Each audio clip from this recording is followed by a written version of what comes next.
What I'm about to report to you very well may be the biggest news we have seen in the world of the platinum group metals market, and it's happening in China. Let's talk about it as we explore.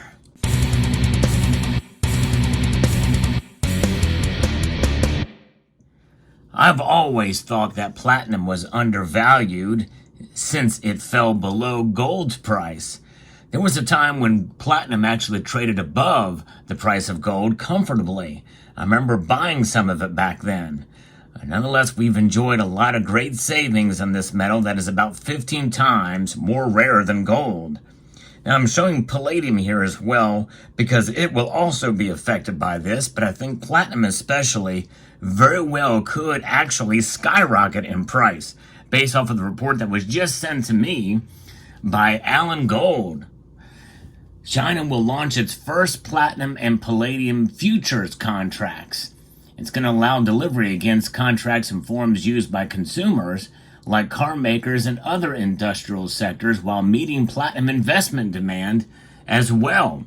This is coming to us from scmp.com in the business and finance section. The Zhuangzhou Futures Exchange said on Tuesday that it plans to launch its first platinum and palladium futures contracts in China, the world's second largest economy, to offer a domestic price hedging mechanism. Now, that may sound sort of innocuous, but you think about it, that's the second largest economy, and when you're bringing that into the market, making it easier to buy and sell futures of platinum and palladium, well, people are going to take advantage of that, much like they did with SLV when it was first launched in 2006, and also the ETFs for a Bitcoin that was launched a year or so ago. The GFEC will be the first exchange to allow delivery against its contracts of platinum and palladium in a form used by the main consumers, including car makers and other industrial sectors, and the contracts may also support platinum investment demand in China. And I think that is what very well could lead the price to skyrocket. Now, how long will they stay up?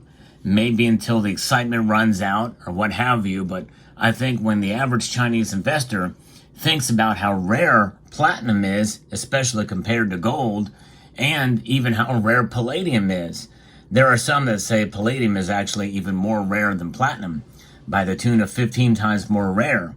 Although it's really hard to say because there's different measures of platinum and palladium rarity. And the most that I've been able to find is what's left in the Earth's crust.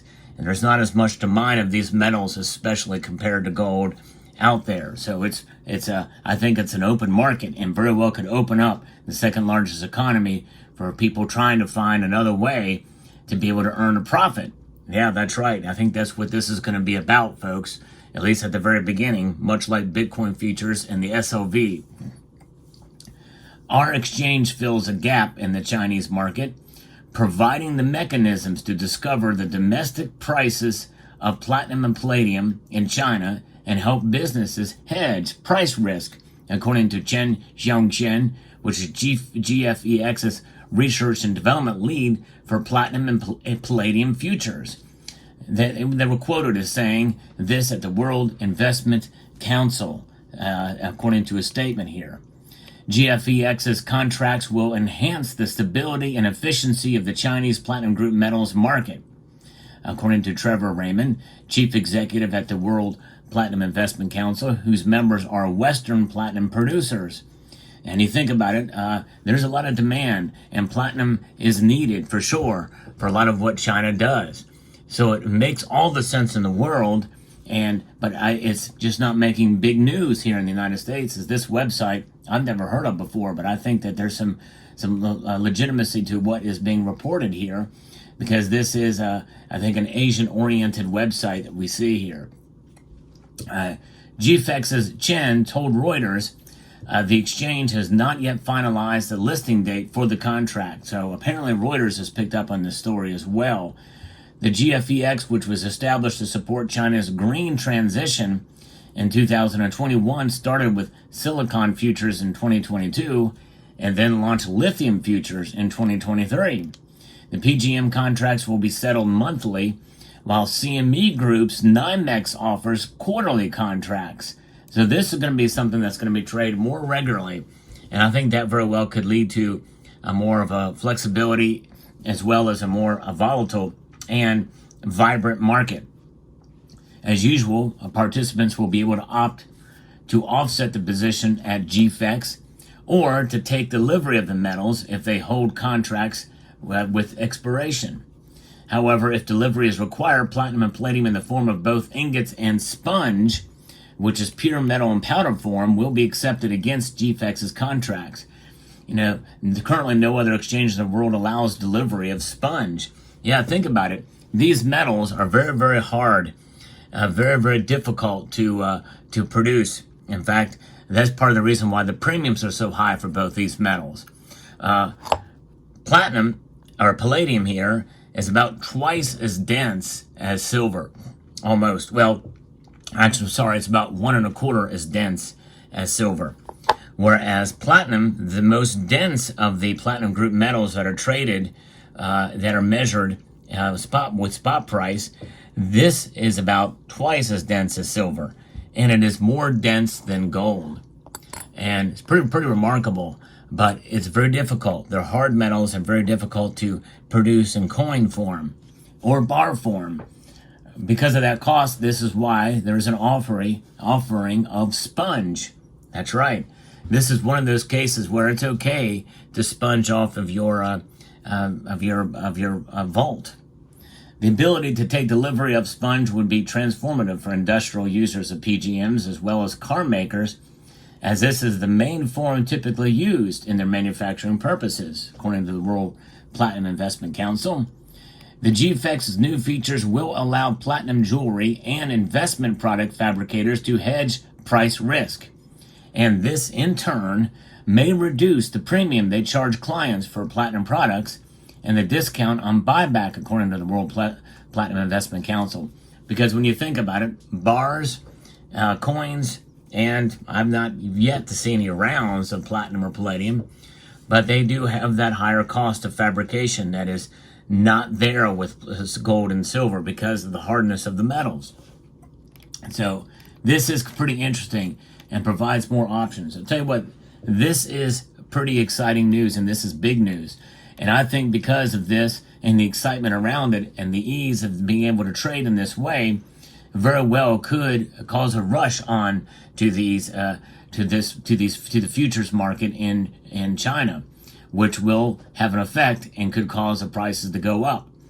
Now, again, that's speculation on my part, but history is a guide, especially with what we've seen with silver and Bitcoin, that very well could come true. So I may actually, at least for myself personally, I'm not saying you should do this, but I may actually consider maybe buying another ounce of platinum or two to add to the stack. Palladium, I don't think quite has the juice that platinum has. Palladium is on its way back down. It has now overtaken platinum as I speak, but it very well could turn around again very, very quickly. And so we'll see how this plays out. But I think it's fascinating news, and I'm very curious to see what your thoughts are on this. Now, I will say that platinum and palladium are both metals that are speculative, or if you're going to invest, these are the metals you probably want to use to invest to be able to turn profit or not. Of course, with investments comes greater risk than hedging. And so many people in this community, they're just about gold and silver. And I certainly do understand that. Gold and silver are the tried and true metals, and as hedges and precious metals that are indeed recognized as money. You do not see many platinum coins, although platinum coins have actually been used in commerce, especially in Russia, dating back, I think, to the 1800s. And palladium, we really don't see those until the bullion forms of them have arrived. And as you can see here, even though palladium is now above platinum's price, it has a denomination here of $25, whereas platinum has $100. That's because back in 2017, when they produced these, It was fairly arbitrary for the United States Mint to do this, and so they put this price tag on it because it was so cheap back then in comparison to where it eventually got to, and that was over $3,000 an ounce. But here we are, and this time right now, and China is coming on board with the futures market, and it is going to be robust, and I think the prices very well may reflect. Now, this article doesn't say when this will be enacted or if it's already in effect right now. So I'm not sure exactly when this will occur. They just talked about I guess the exchange will be the first to allow this delivery, but unless I missed it, but I didn't see anything in here about when it will actually occur. It just has mentioned that that is going to be launched here fairly soon. The fact that it is also established and talked about with Reuters, which actually Reuters is the sub-headline here, so apparently this was reposted by SCMP from Reuters. So I think there's some legitimacy to it overall. It would be very fascinating to see how this plays out and with the markets.